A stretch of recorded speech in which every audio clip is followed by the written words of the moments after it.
You seem uncomfortable. Do I make you nervous, Corky? No. Thirsty, maybe. Curious, maybe. That's funny. I'm feeling a little bit curious myself.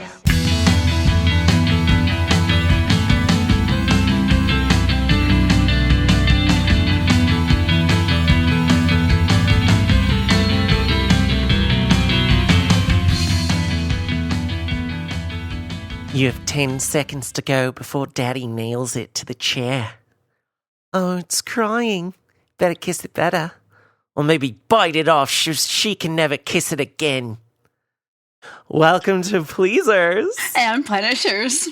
Where we talk about movies that people love to watch. Movies that ruin your today, tomorrow, and yesterday. And all things kinky and queer. I am Caitlin of the North. And I'm May. The hole's too small. Can you make it bigger, please? Schultz. And today we are discussing why your dog was sniffing my nuts. All right, everybody. We are talking The Loved Ones from 2009, written and directed by Sean Byrne and starring Robin McLeavy and Xavier Samuel. Caitlin, you wanna tell us a little bit more about the movie? Yeah, so it is an Australian horror movie. It's one of my favorite kind of subgenres, I would say. Really brutal stuff sometimes. Excellent. The landscape, the founding, everything about Australia just lends itself to these very violent movies. Mm-hmm. All right, so this it actually takes place in Melbourne, which is in South Australia. I know Sean Byrne was born in Tasmania, which is off the coast. And just to put it out there, Tasmania and Melbourne do not have as many scary, terrifying animals as, say, Sydney or places up north might have. That's just a PSA to anyone who's very worried about traveling to Australia.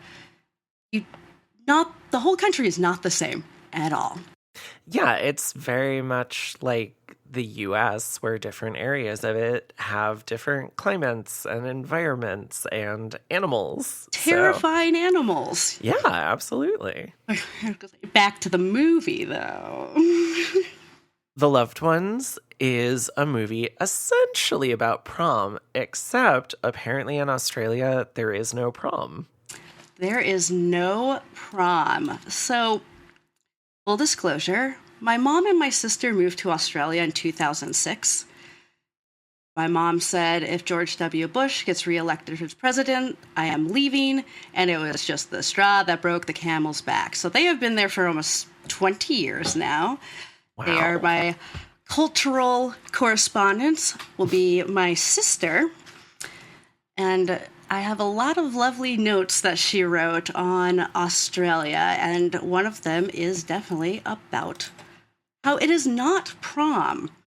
My sister is an actor and artist named Nissa Hamilton, residing in Sydney, Australia.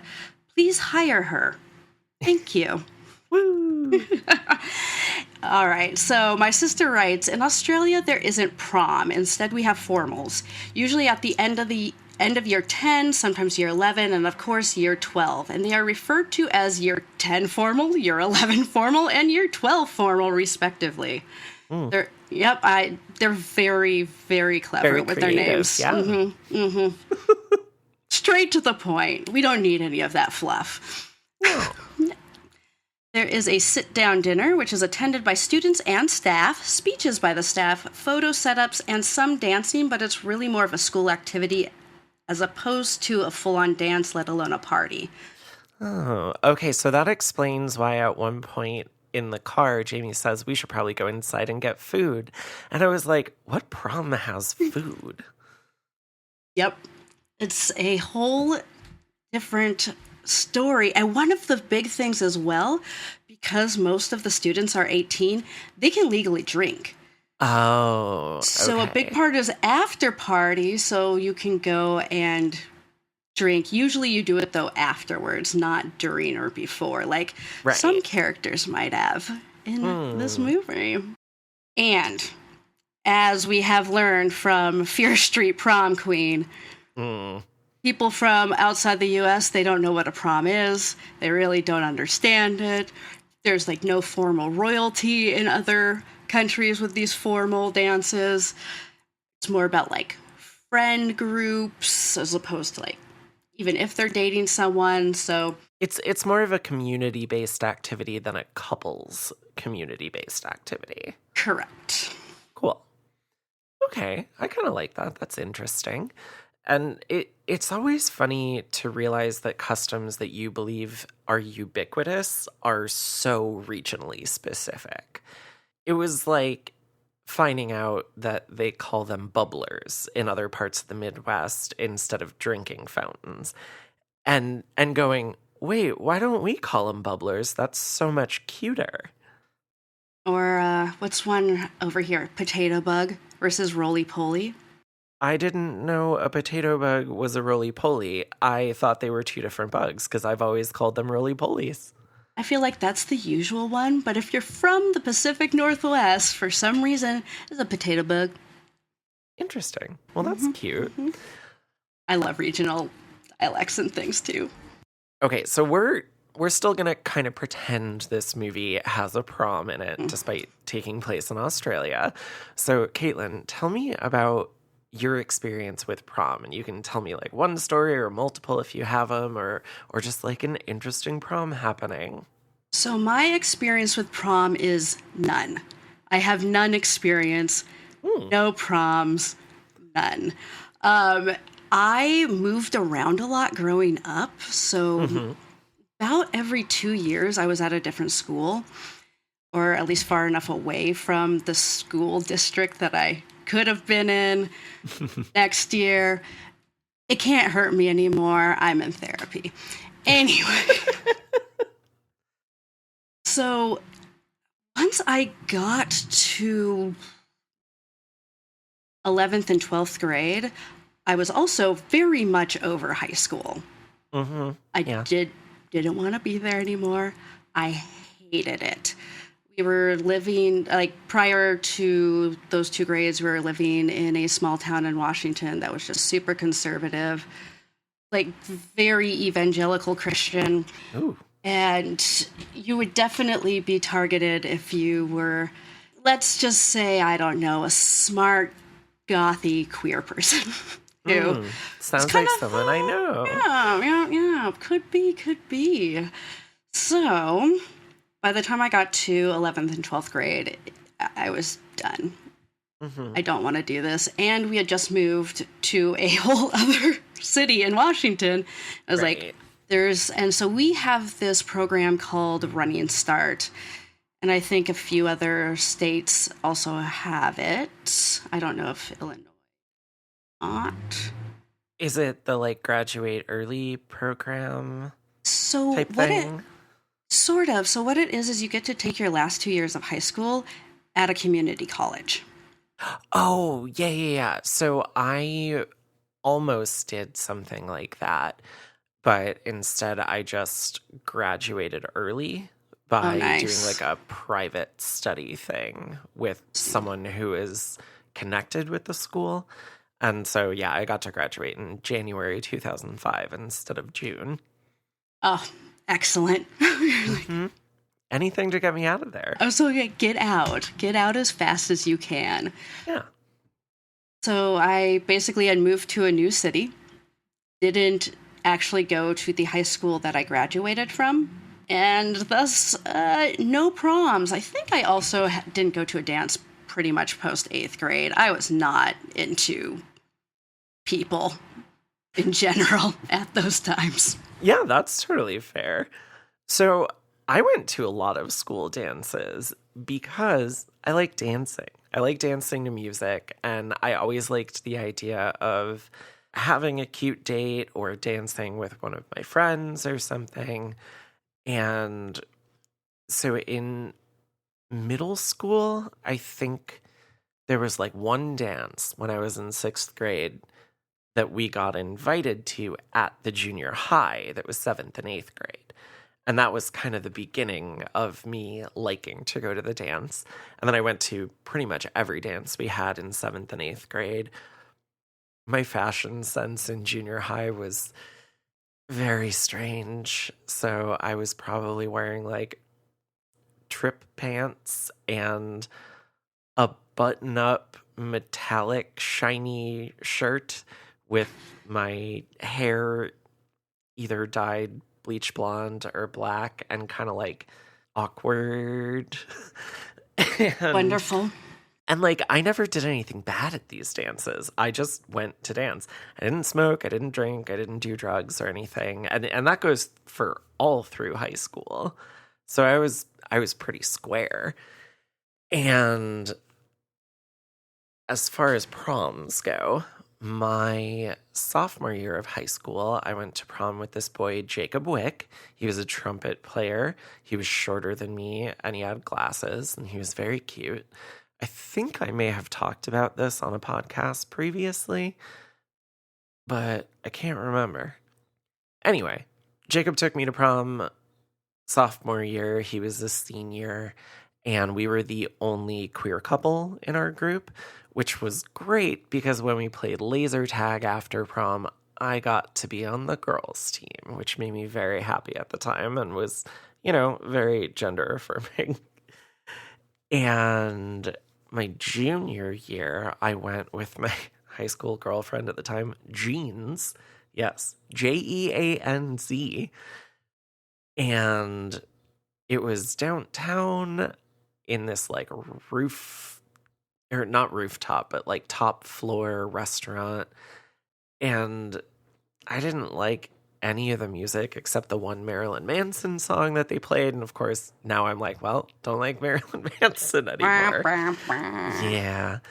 And my parents were out of town that weekend. And so I had their car, or I think I had my own car at that point.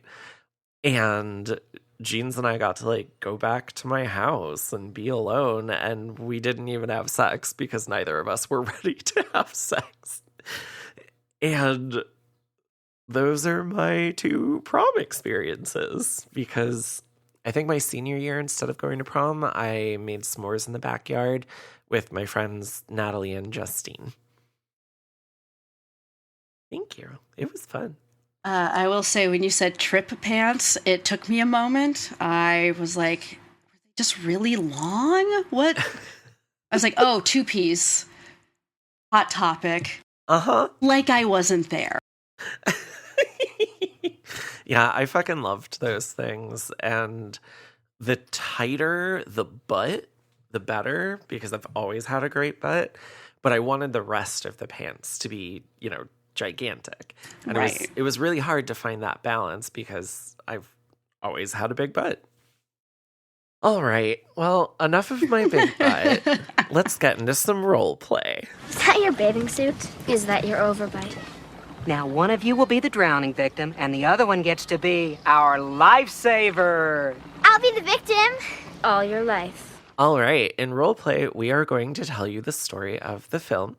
We are going to give you a synopsis of the film. So if you have not watched the film, I would recommend you pause this, do so, and come back because it's great. It's a very good film. Spoilers from here on out. Woo. A teenager is driving his dad's shitty car while his dad sings along to Lonesome Loser and smokes a cigarette.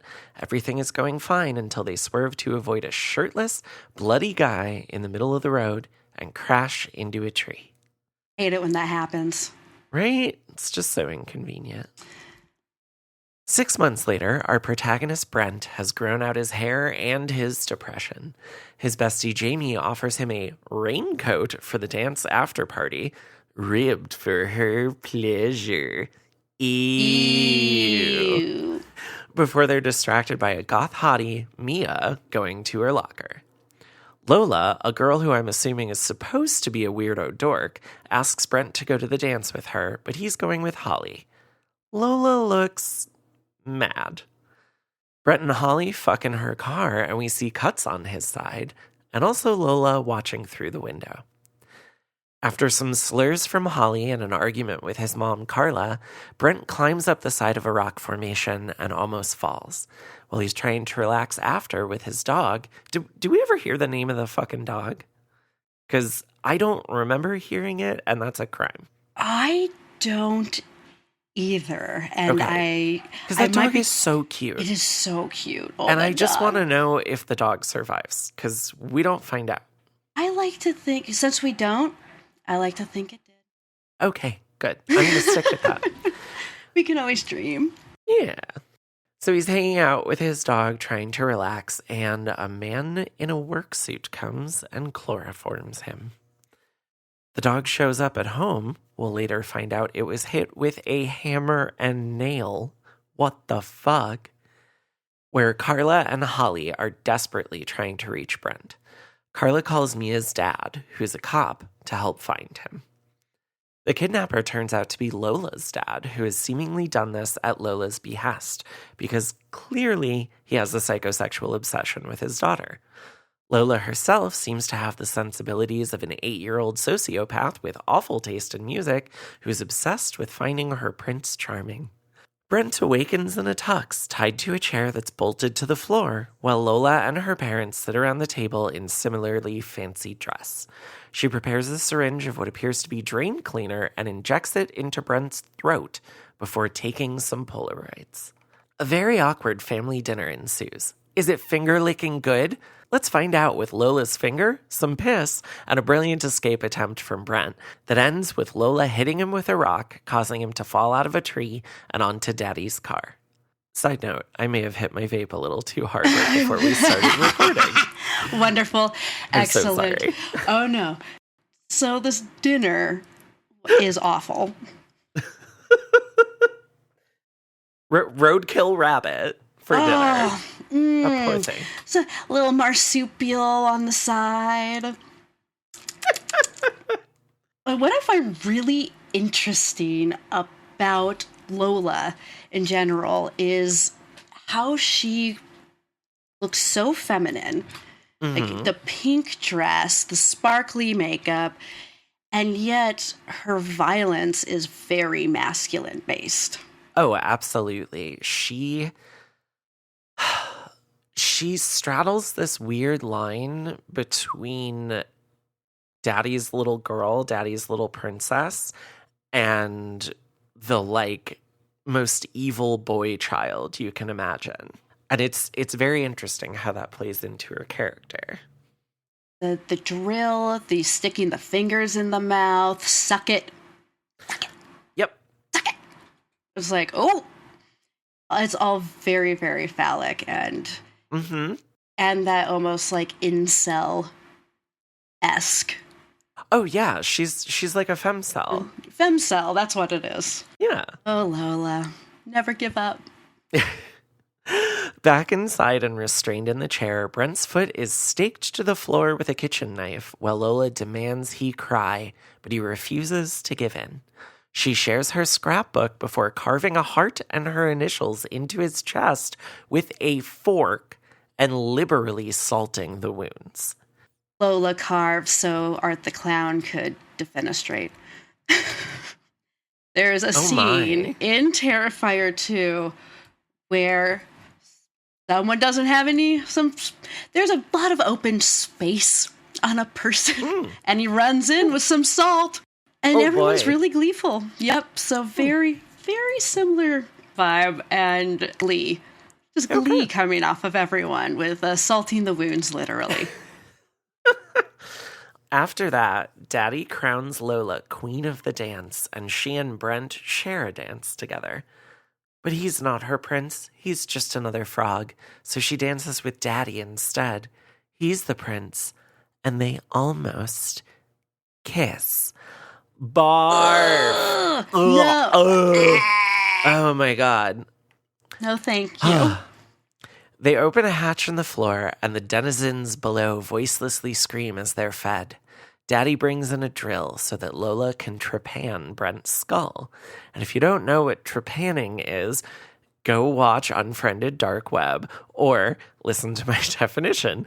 Trepanning is a process by which pressure inside the skull is relieved by drilling a small hole. And this is something that people used to do, sometimes to themselves. It's a thing that occasionally people still do, which is kind of terrifying to me. And it's definitely a great horror movie trope. Before she can lobotomize him by pouring boiling water in the hole, he manages to free himself from all of his binds and stabs Daddy repeatedly in the neck, throwing him down into the pit of creatures who begin to devour him. Brent and Lola also fight, and she knocks him into the pit, which Lola then closes. But at least there's a flashlight. And then suddenly we're in the descent. Yep. Yeah, pretty much. What? Except they didn't evolve down there. They were just silenced and lobotomized by Lola and her daddy. Also, I think this is the most times I've ever said daddy in my life, and it's making me so uncomfortable. Right. I can't do an Australian accent, but I just want to go, daddy. Daddy. Daddy. I'm awful. Daddy. I'm awful. And one of my grandmothers grew up in Australia almost for her entire teenage lifetime. So I'm just like, I don't understand. I'm awful. Hey, you know what? Not everyone can do all the accents. It's okay. Barely do my own, so... While Lola smothers her lobotomized mom to death with a pillow, Brent manages to take down the 3 cannibal boys. Meanwhile, Holly finally realizes where Brent probably is, and Mia's dad is off in his police cruiser to find him. As he's about to rescue Brent, Lola slams a cleaver into his face, sending him tumbling into the pit, where he promptly dies. Brent picks up his gun and attempts to shoot Lola, causing the disco ball above her head to explode. He is then left there with a bunch of bodies. Lola finds Holly driving on the road to her house, and they fight in and around Holly's car. Meanwhile, Brent builds a corpse pyramid and manages to extricate himself from the pit. As Lola chases Holly on foot, Brent takes the police car, swerves around Holly, and runs Lola down. But she's still crawling after them, broken and bleeding, so Brent backs over her, finally ending her reign of terror. He drives home and is reunited with his mother, and the credits roll on The Loved Ones. Yes. Woo! Never give up, girl. Never give up. Never give up, never surrender. Never surrender. She's a regular Buzz Lightyear. Ooh, just. All right, Caitlin, tell me your relationship with this movie. I love my relationship with this movie. It is a bonkers time. As I said before, the glee on which I love a joyful movie. Oh yeah. And I find that our antagonists just bring that extra level of joie de vivre. Joie de vivre. Joie de vivre. I don't know why I attempted French. That's one of my worst ones. It was very charming. Thank you. You're welcome. And I'm trying to remember, because this was not released in the U.S. until 2012. That is crazy to me. And I wouldn't have seen it in theaters. I highly doubt that. My guess is I saw it after I saw The Devil's Candy, which is Sean Byrne's second movie. The man is averaging one a decade. Really excited for this next one, even though it's a shark movie. It's a shark movie, but it's also a serial killer movie, so I'm very intrigued. Love The Devil's Candy and... Oh, yeah. And The Loved Ones. I was going to say, and I loved The Loved Ones, which, someone get me a thesaurus quick. It's okay. The language will come. I saw this for the first time today, which is crazy because I love The Devil's Candy. It's one of my favorites from the last 10 years. It was 2015, right? Yes, but... Oh. I believe it came out in the U.S. either 2015 or 2016. There was a huge Australian horror boom at that time. So we got The Berlin Syndrome, Hounds of Love, The Killing Ground, and The Devil's Candy, like all came out in the same year.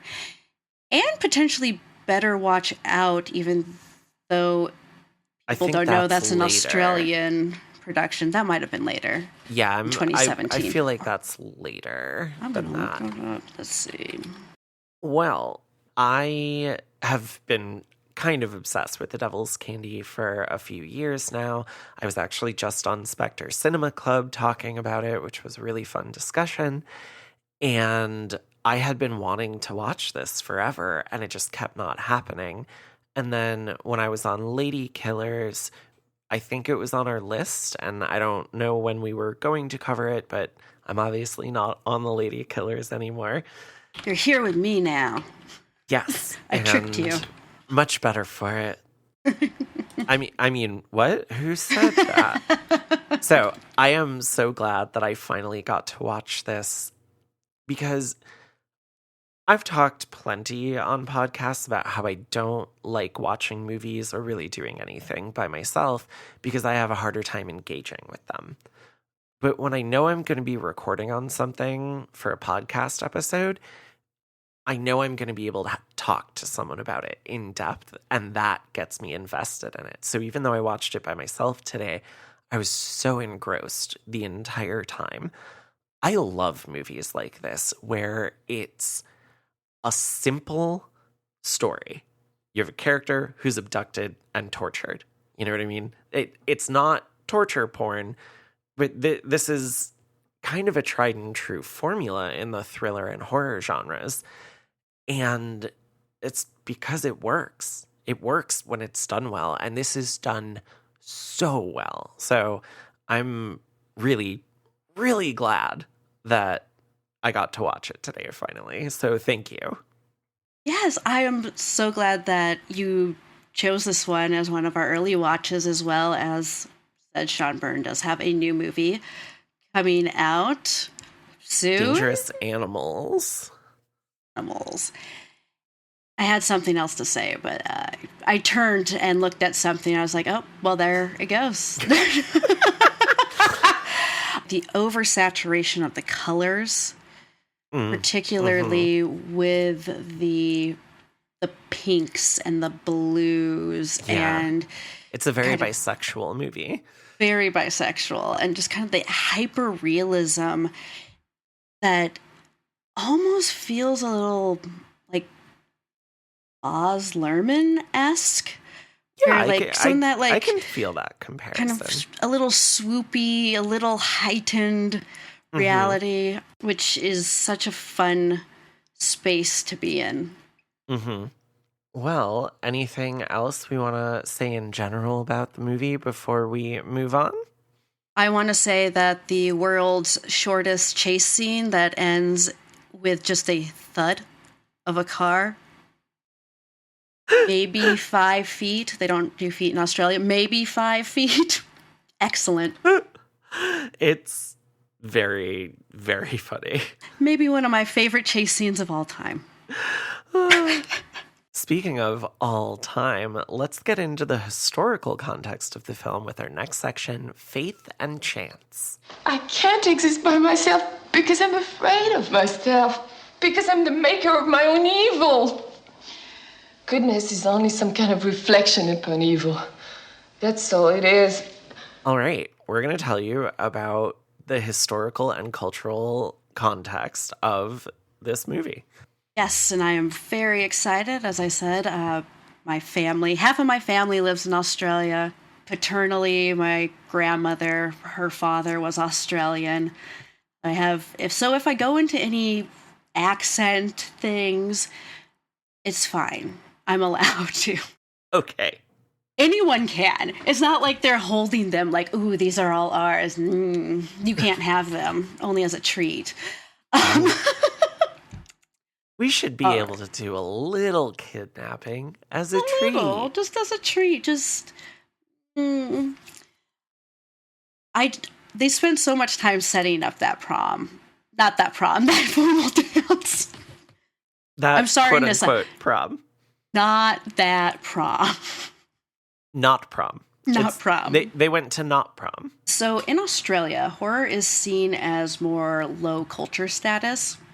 And in the 1990s, they put out less than 20 horror movies.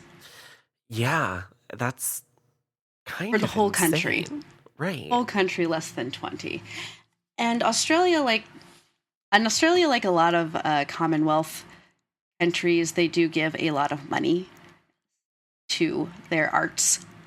So these are things that the government is also partially funding.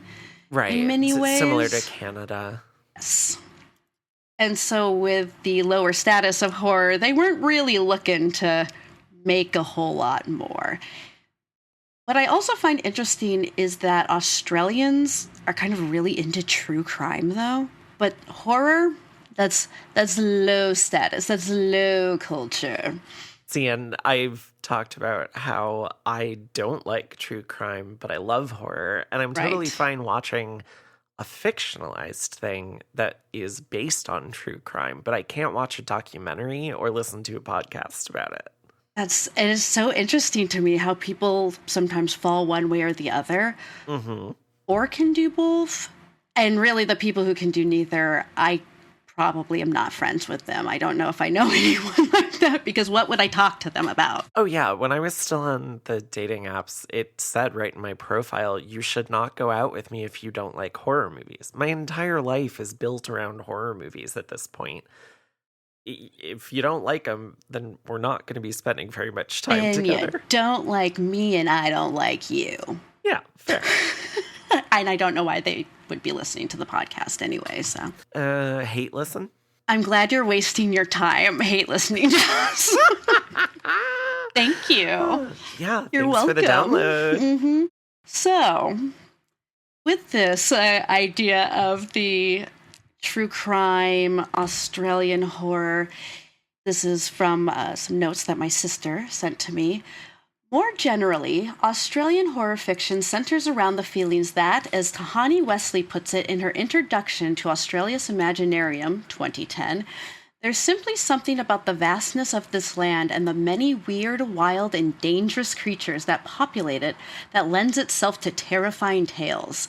Isolation, entrapment, being pursued, and disconnection, often from setting/land, are omnipresent themes in Australian horror, which are informed by colonial and convict history. Yeah, that makes sense. Australia is such a unique place in the world. And while it is varied, the way it kind of started out in the colonialization period, it's very different than how other colonialization efforts happened. And founded by all those criminals. They weren't founded by all those criminals. I can't remember. I was going to say something about Van Diemen's. Tasmania has a huge prison, or former prison system. And it was very much, I have it on the list, it's called The Nightingale. Jennifer Kent, who did the Babadook. Yeah. Have you seen it? Yeah. No, I've never watched it because I know it's really fucking rough. And I knew you were going to put it on our list. Yes, indeed. I will say it is very rough. But I feel like once you get past the first 20, 25 minutes, it smooths out a bit. Yeah, a bit. And that takes place in Tasmania and centers around an Irish convict who is trying to, basically you would just work off your prison sentence. And then you have a lot of people just kind of about. You don't have any infrastructure. Right. Like there's a spot in Newcastle, Australia where a commander or prison higher up of some sort just had the convicts carve out like a bath in a cliff. So when the waves come up it splashes into the bath. So you don't get any of the, you know, like sharks in your bath in your ocean water. I can't remember if I said I was terrified of sharks in our first episode, but I am very afraid of sharks, y'all. I mean, they are pretty scary. They're so scary. Even the ones that look fake, they're still kind of scary. Yes. And maybe that's why Australians are like, horror. Have you seen what we got going on here? Have you seen the size of these spiders? They're like puppy dogs. So it sounds like horror in general is more popular over here than it would be in Australia. And they don't even have a Halloween. They don't dress up for Halloween or any of that. That is also a very American custom. I mean, yeah, which is interesting because I feel like some other cultures have adopted it, but a lot of them have not. And like a lot of the major calendar holidays in the US are such weird amalgams of different cultural and religious customs. It always makes me laugh that like Halloween is looked at as evil. Right. It's the most wonderful time of the year. It is. And also wonderful times of the year was a terrible transition. I'm not going to transition. I'm just like, I'm done. Next thought. That's totally fine. As we've established now, less than 20 Australian horror productions during the 90s. And then when we get to the 2000s, there's over 60. This is really brought on. One, there was Saw in 2004, which James Wan and Lee Whannell are both Australian, though it's not considered an Australian production, but Australians love a hometown hero. They love it when people make it big. They love it when Americans like know Australian artists. Okay, but do they love it when Saw fans get tattoos of Billy the Puppet as a pinup girl? Because I did that yesterday. You did, and it's spectacular. Thank you. Her name is Billy, and she wants to play a game. I'm so jealous. So jealous. I'm sure they would. Be like, look, Saw. Yeah. Wonderful. Excellent. Hey, we already have a couple coordinating or almost matching tattoos. I know. Which is hilarious because we still have not met in real life. And we did not get them together. This was just happenstance. So, you know what? If you want to get a Billy pinup, I give you permission. Then we have Wolf Creek in 2005, and that is huge. Still never seen it. I watched it for the first time recently, but I was very, very stoned and probably crocheting at the same time. So it could use another watch. What I remember, though, very similar to like Texas Chainsaw, what you see is not what you remember seeing. Right. Or you remember seeing more than you actually did. But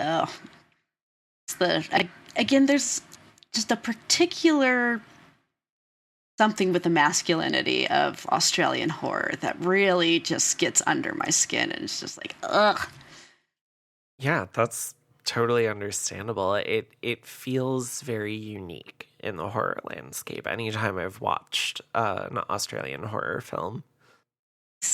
And so when Wolf Creek comes out and it did so well internationally, that was when they're like, oh, let's go. People want this. We don't want it, but it seems other people want it. Thus, still in about, we're still in the 2000s, 2009, coming off of this Ariel Powers Schaub in her book Millennial Nasties, which I will have talked about a lot in Tucker and Dale, forthcoming. You don't know that yet, but I'm going to. We're peek behind the curtain. We're recording out of order because I was sick last week. So we're recording The Loved Ones before we record Tucker and Dale. So I like that you're telling my past self something, my future self. Your future self, yes. I'm telling your future self, don't worry about it. It's going to happen. Thank you, Tommy Wiseau. Don't worry about it. Don't worry about it. Oh, hi, May. Hi. Okay, so then we get the loved ones right there at the end as we're kind of winding down this mean, bloody, violent decade in horror. Now, speaking of feeling violent, how many times do you think we heard Not Pretty Enough by Casey Chambers? I think it's 3 times, and I absolutely hate that song. Like, it sounds like Wish.com Lisa Loeb with auto-tune. So, Casey Chambers this was off of her 2002 album, Barricades and Brick Walls. She is an Australian artist. She grew up a lot, I believe, in the bush. So the bush is the middle of the country. That's like where people don't live because it is so brutal. Survivalist, sun, you're coated in flies. I feel filthy thinking about it. Yeah. I feel burnt and filthy. Be like living in Siberia. There's probably a few people who do it, but no one really wants to. No. It takes a special kind of person across the board to do that. Yeah. I actually saw Casey Chambers in concert in 2002. I'm so sorry. Her dad opened for her. What? They are both country musicians from Australia. Oh my God. They sang together at certain points. They say like love songs together at certain points, so it actually really fits with this movie. Oh God. It's like there's a live video of Eddie Money doing Take Me Home Tonight, and his daughter is doing the female vocal part. And so she's saying to her father, "Be my little baby, baby, oh darling," which is very disconcerting. No, thank you. No, thank you. I actually had the flu during that concert. Oh my God. I remember that as well. You know, when you just go out, when you had the flu. Yeah, totally normal thing to do. Mm-hmm. So, this song, when it came out in 2002, was extremely popular in Australia. Also, I heard it in the US. Comes up sometimes in Seattle. We have this great independent radio station, 90.3 KEXP. And the DJs there will just play whatever they want. Nice. Pretty much. So that's how I find out about a lot of independent music or music that doesn't get as much airplay in the US. But this was all over the place. Not in the US, but in its home country. And as my sister said, by 2006, people were over it. They didn't want to hear it anymore. It was not cool or interesting. And people would actually start groaning if it came on, like in a pub. Or me when I was watching it. Watching this movie. And so this is another, like, one of those pieces signaling not only the baby pink dress, or the Barbie pink dress, I will say. She has a lot of dolls, right? Did you have dolls? Yeah, there's...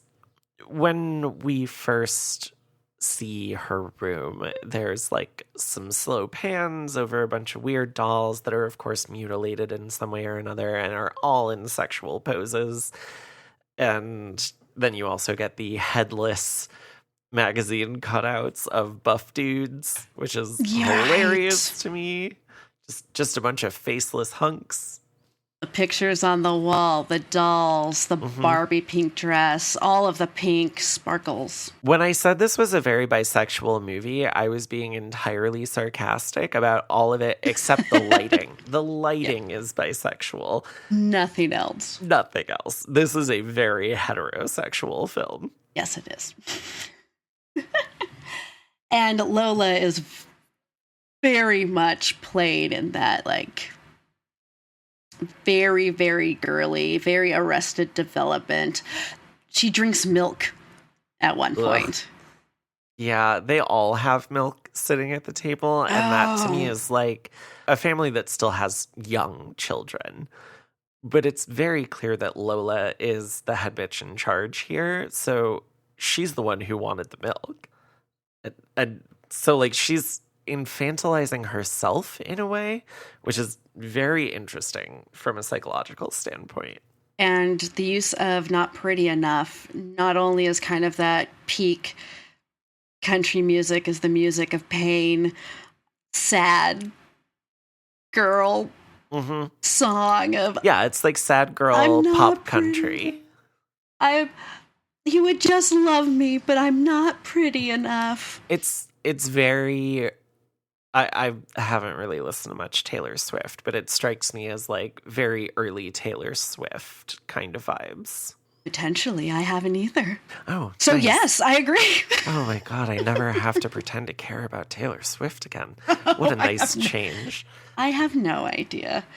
There was one point, such a random story, but I was in a bath, and this was years ago, and all of a sudden I went, I can't think of a single Taylor Swift song. Why I'm thinking about this? No idea. But it just occurred to me in that moment that they had all left my head and I couldn't think of a melody to a single one. I was like, that's interesting. That must be nice. No, but all right. Okay. Well, the next thing you have written in the notes is the word dag. Dag.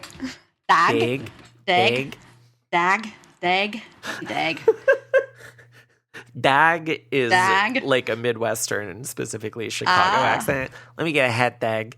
So I think with an Australian accent, it'd be dig. Yeah, it'd be dig. Okay, so what's a dig? All right. So it is an Australian archetype. And this is from Wikipedia snippets. So it's an affectionate insult for someone who is or is perceived to be unfashionable, lacking self-consciousness about their appearance and or with poor social skills, yet affable and amusing. More commonly used in colloquial Australian English to refer to someone's unfashionable, often eccentric, or idiosyncratic style or demeanor together with poor social skills and amusing manner. Okay, so that's about Lola in this movie because she kind of sticks out from everyone. Sticks out. She's listening to music that's way too old. That's not cool. She's not dressing in current style. She's acting, like a much younger than she is. Mm-hmm. And also this goes into, so like Steve Irwin would be kind of considered, have some daggy qualities. Dag.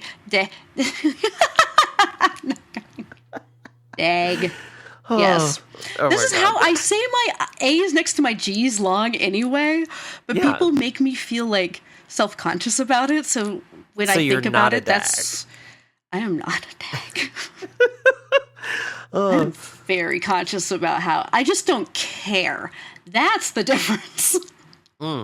Yeah, I suppose I feel the same way about most things.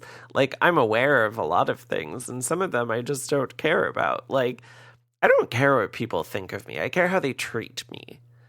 So if you want to think I dress like an idiot, that's fine, as long as you keep it to yourself and don't treat me any differently. But if you treat me differently, that's where we've got a problem. I didn't wear this to hurt you. I wore this to make myself happy, so... Exactly. All right, we're going to move on to our next section, but before we do, let's make that money. And now we'll dig into the meat, the goo, and the viscera in a section we call Enough is a Myth. No. I've done enough. Enough is a myth.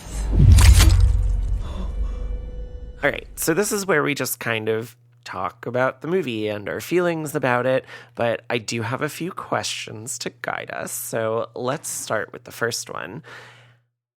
This movie has basically wall-to-wall music. There are very few points where there is not a soundtrack or a score happening. And I personally love that because it makes the movie, it matches the film's fast pace because the story in this progresses fairly quickly, and we're going back and forth between a couple different character focuses. So how do you feel about the use of music in this movie and how prevalent it is? I love it as well. I think it really puts you in like the time and place. And even though I'm not as familiar with most of the bands, or really just Casey Chambers, but I still can get that sense of where we are. I also like it just because it helps me actually focus better when I'm watching a movie to have like that background piece. What did you think about like the mix between, because they did, I thought, have a good mix between the diegetic music and then the non-diegetic music. Yeah. I really, really like the score in this, which was done by Australian musician and composer Ollie Olsen, whose full name is Ollie Ingbert Christian Olsen, but born Ian Christopher Olsen. Very, very interesting. Oh, he passed away last year. Oh, wow. My goodness. Oh, that's sad. Okay, well, his score in this is really fucking good, and it does such a great job of emphasizing the things that need to be emphasized to enhance the emotional resonance of the moment without overpowering anything. It never feels like it's intruding or stepping on the movie's toes. And then the soundtrack is largely metal because that's what Brent listens to, and I'm getting the feeling that that's what Sean Byrne listens to, because if you have not seen The Devil's Candy, metal is all over that movie. It's part of the film's DNA, and it's used very well here. A lot of these bands are not bands I'm familiar with, but I enjoy the way the music is used in the film. And yeah, like I said, the movie itself is fast-paced, and the presence of music throughout so much of its runtime really helps propel it along that without feeling like it's rushed or heading toward a brick wall. And they do such a good job at also kind of giving you like who a character is very quickly. Absolutely. So like the dad, the song he was singing, that would be kind of more of a soft like dad rock. Oh yeah. Brent, metal, Lola, sad girl pop country. Sad girl pop country.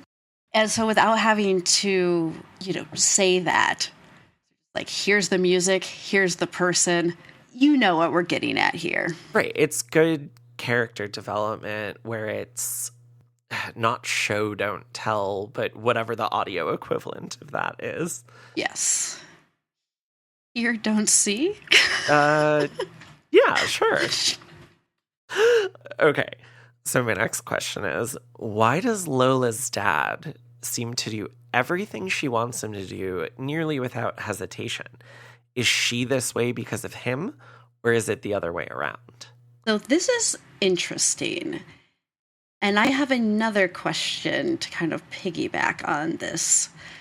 At one point during the movie, I got the impression that Bright Eyes had already been lobotomized by the time, like she was lobotomized when Lola was born. Oh, interesting. I'm trying to remember exactly what gave me that feeling, but there was something that I felt like potentially that, I mean, she might not even been the first victim, but there was something about it that made me think like that dad is the originator of this. He's been doing it for a long time. Okay. And Lola, I just don't think you could get, again, that much glee from what you're doing if you're not really, 110%. They are going for it. Yeah. So the way I kind of thought of it was it probably coincided with Lola starting puberty and the nature of the relationship with her dad changing, where it took on more of a psychosexual dimension. And essentially her wanting her Prince Charming, but having little to no social skills because of who her dad is. And I feel like I'm getting on board with your bright eyes theory that her mom was lobotomized like when she was a kid, or when Lola was a kid. So she was basically just raised by her dad, and her zombie mom was there. But we don't really know. But either way, I am assuming that Lola and her dad started doing this together. Yes. And he's always been the muscle. And what we see with Brent is her first time trying to get a little more involved with parts of it, because he's showing her, you know, this is how you drill it. Don't go too deep. You know, you got to tip the pitcher more to get the boiling water into the hole in his skull. So I feel like they started this together, but we don't know. And ultimately it doesn't really matter. I just think it's fascinating to think about it. Yes. And again, absolutely. Could they have done this when Lola hit puberty and just started to get really jealous of her mother? Again, I think it may have happened before Lola was even born. This was something I had thought of. And it's, in Australia, it's so vast and there's so many places to hide bodies. And a lot of times people are very, very spread out from each other. Yeah, that's a lot very of serial true. killers, a lot of terrifying serial killers. I mean, all serial killers are terrifying. But again, there's just this extra bit of brutality there that you're like, so she chopped up her husband and fed it to his family, you're saying? Okay. Cool. Yeah. I can't remember who that was, but I believe that is an actual lady killer in Australia. That sounds right. Okay, so yes. I am looking at a screenshot, and it does look like it didn't happen to Bright Eyes that long ago. Okay. Just by the appearance of it. Like, it's healed a little bit, but not fully. And we eventually find out that the bloody kid at the beginning was Mia's brother. So not only was Brent is probably thinking, not only am I about to die, she's kind of responsible for his dad's death in a lot of ways as well. Yeah, which gives him more motivation. That car accident happened 6 months ago. So I don't think... Well, how many bodies do we see down there, too? And I know they started because they have the scrapbook. Right. And it does show, like, through the years, Lola doing this, but I don't think she was carving people up or lobotomizing them until maybe she got a little older. Or her father was doing it. Right. It's just a fun family activity. Yeah. We're probably getting caught up in the minutiae here. There's a lot of details. So. I have to know what age, where it was. Let me go in, detective this out. Next question. The movie is clearly focused on Brent and everything happening to him at Lola's house. How effective do you feel like the movie is when we break away to check in with Jamie and Mia or to check in with Holly and Carla? Would you rather just be focused on Brent the whole time and not know what's happening outside of the house? Or do you feel like it's effective in building toward the climax of the movie? I think it's effective once we get to the climax and it kind of all comes together, to have those threads leading up to it, it is a little like, I mean, the kids are funny. They're having a great time at their dance, or they're having a time. Yeah. And then It's pretty drunk, pretty high, and pretty sexual, pretty publicly. I like how menacing the principal feels, but also is just like, I'm not going to tell you can't fuck, but you gotta go.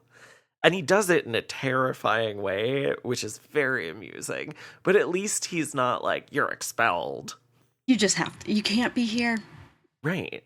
Well, because I feel like an American trope would be the principal is going to immediately expel you for doing something even remotely out of line. So I'm glad this is an Australian movie and we don't get that, because it's just like one of those unnecessary things. Right.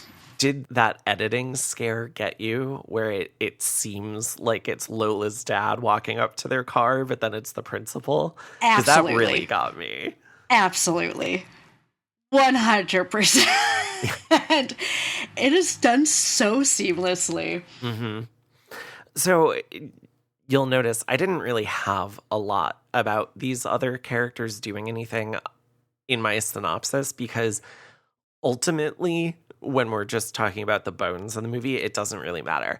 However, within the framework of the movie, like you said, when you get to that climax and it all comes together, it feels really complete. And you're like, oh, okay, I understand everything now. Like that moment when they show you what Mia's dead brother looks like, and you're like, oh, that's the bloody guy from the beginning of the movie. It's nice when something comes together in a nice shiny little package, and I feel like this movie does that really well. So I'm looking forward to rewatching it and seeing how I feel about the jumping around to the different settings and characters. Definitely, once you're with Lola and your pedal is to the metal, your foot is to the pedal, the gas one, I guess.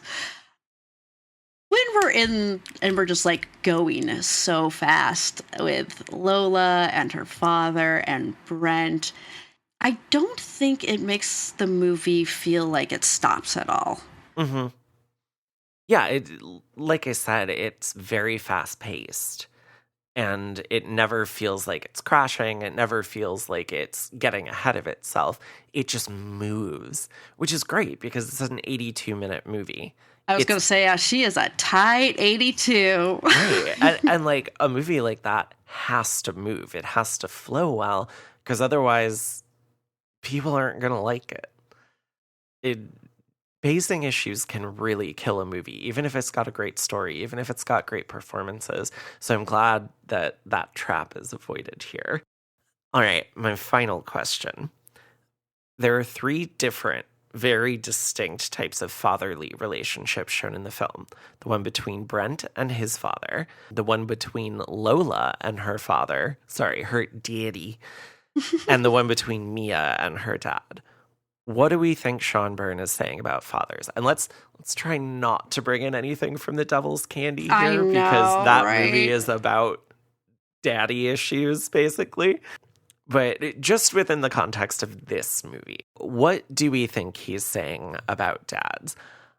I love the relationship shown between Brent and his dad at the beginning. It's casual. It's almost on like just a friend level. They're giving each other a hard time, but it doesn't seem like anything toxic about it, like so many father-son relationships can be. So you have what seems like a relatively healthy father-son dynamic going on there.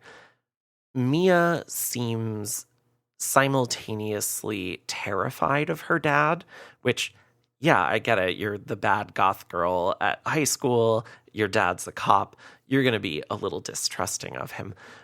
But she also has that little bit of attachment to him where she knows he's not going to hurt her. That's what I got from it. I might be off base there. And then obviously Lola and her dad have this weird psychosexual relationship. And it seems like if Brent had not been successful in escaping and killing them, they were going to zombify him, leave him down in the pit, and then finally consummate their relationship. And that is horrifying and gross. And yeah, do whatever you want in a kink scene, but in real life, maybe don't fuck your dad. You fuck someone else's dad, especially if it's for revenge. I fully support that. Especially if it's for revenge. Oh, yeah. Almost all of the fathers are trying to be very supportive. Right. And that's what I think is the core of it, is that you can be the worst dad in the world or the best dad in the world or just an okay dad, and you're still going to try for your kid unless you're a piece of shit, which, Lola's dad is a piece of shit, but not to her, I guess, until he tries to kiss her. But again, it seems like she's running the show, so we don't really know. But she says, she's always been looking for her prince, but it's always been you. Something along those lines to her father. And he's very supportive of that. Seems like it. And it's really interesting because the mothers are nearly absent as well. We have Bright Eyes, who's lobotomized. We have Brent's mom, who he's not communicating with since his father. Right. And she's terrified of him being in a car with an inexperienced driver, which is why she doesn't want Holly driving them to the dance. And Mia's mom has a line? Yeah, she has a line or two, but that's about it. And I think that's, something I didn't really think about previously, that the fathers are there. Mm-hmm. They are supporting their children as best they can. And sometimes that means they have to go get the salt. Yeah. Make the hole bigger. And help you pour some boiling water into someone's head. Yeah, whatever it is to make your kid happy. Yeah, absolutely. All right. Well, next, we're going to decide how to categorize the movie in our section called Let's Play a Game.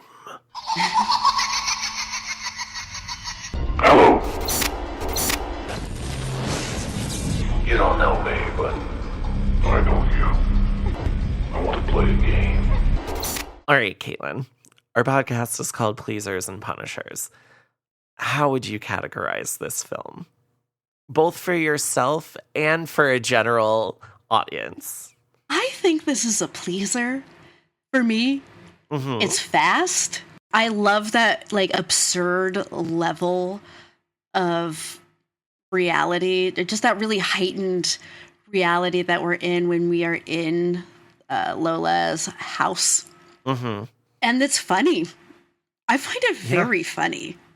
Oh, yeah. There's a lot of really good humor in this. Now, for other people, probably a Punisher. But, yeah. I think for horror fans, this is going to fall somewhere in the middle, depending on what kind of horror you usually like. For people like us, this is definitely a pleaser. I loved every minute of this movie, including the over-the-top violence, and it was so fun. But I think your average person, or even someone who is just dipping their toe in the world of horror, would not like this movie, and it would probably turn them off and make them queasy. And that's okay. I am not insulting those people. I am not calling those people weenies. I myself am a weenie. And that's okay.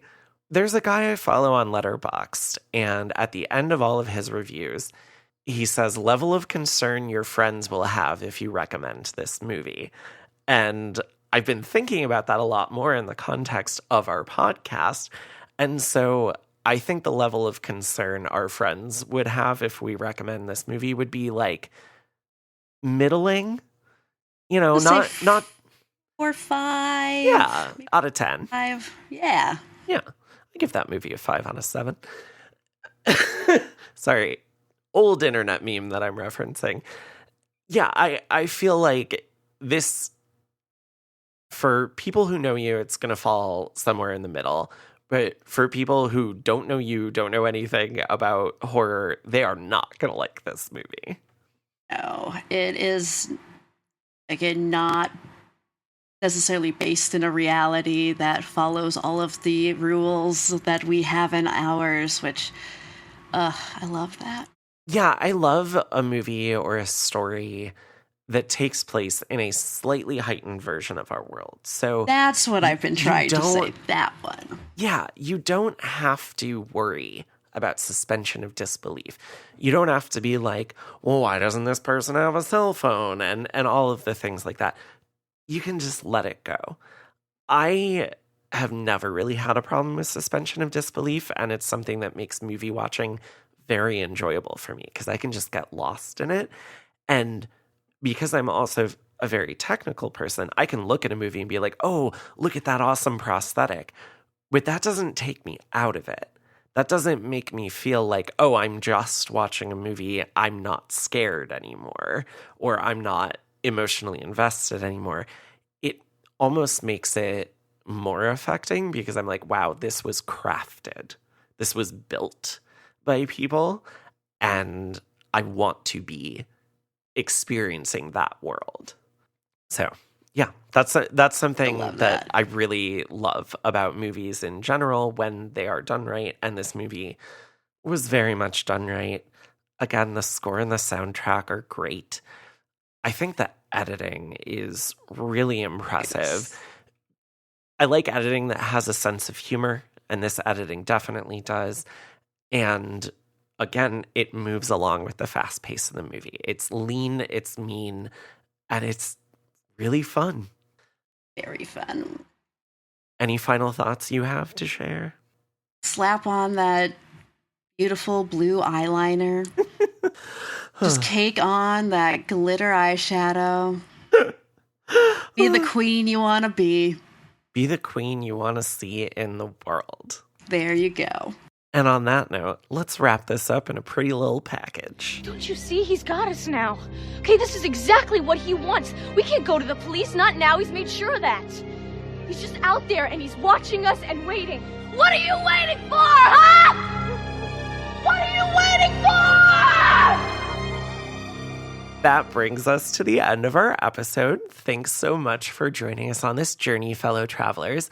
If you like what you heard, please leave us a rating and review wherever you can, because it helps more people find the show, and it makes us all tingly inside. Oh, that was a terrible Mae West. Alaska would be ashamed of me. Oh. You can find us on social media, Instagram and Blue Sky at pleaserspunishers. That's all one word. And you can email us at pleaserspunisherspodcast@gmail.com.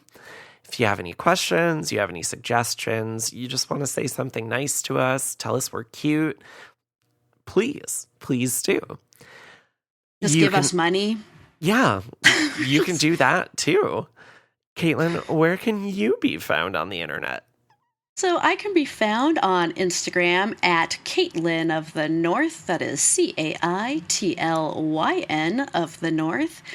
And then and Blue Sky, both Instagram and Blue Sky. And then on Letterboxd at Cat of the North, because my first name was too long. Oh, blasphemy. You can find me on Blue Sky and Letterboxd at Everson Poe. You can find my music on Bandcamp and streaming services as Everson Poe, and you can hear me on Tender Subject and Slayerfest 98. All right, Caitlin, what are we covering next week? Next week, we are covering the OG, the one, the only, the kickoff to the torture porn millennial nasty era, Saw. Woo! We will play so many games. We will play so many games, and we'll have some help from my tender subject co-host, Kate Terry. I am very excited that she's joining us, especially because she's never seen Saw before. I can't wait. Just baffling to me, and I am so excited that we get to talk with her about it. So, until then, listeners, do some aftercare, clean your toys, set healthy boundaries, and go conceive a kid in the back of that car.